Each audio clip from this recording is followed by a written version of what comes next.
our previous lessons on English modal verbs, we talked about the grammar rules that make them different from regular verbs, and we gave an overview of the three types: possibility, ability, and requirement. Today we'll focus on the modal verbs of requirement. These modals range from 100% required to 0% required, which we also call prohibited. If something is completely required, we say must, ought to, need to, or have to. For example, workers must wear safety glasses in the shop.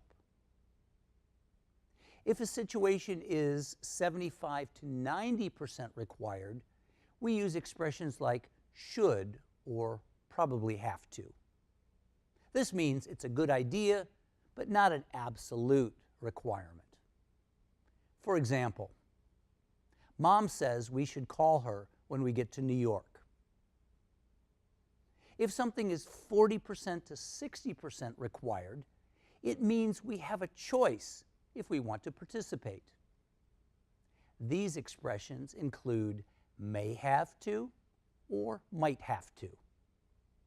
For example, you may have to check your bag if it doesn't fit into the overhead compartment. Similarly, something that is not strongly required may be expressed with words like these: may not have to, might not have to, or don't have to. For example, you don't have to fill out those forms if you don't have the time.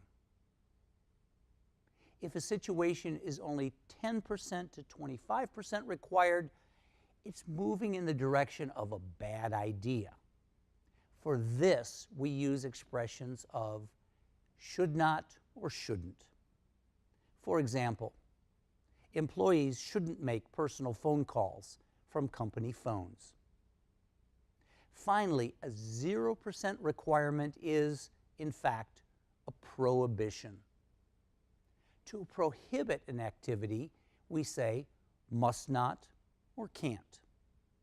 For example, I'm sorry, sir, but you can't smoke in this building. We will put this chart on our What's Up webpage for you to review so you have a solid feel for modal verbs of requirement.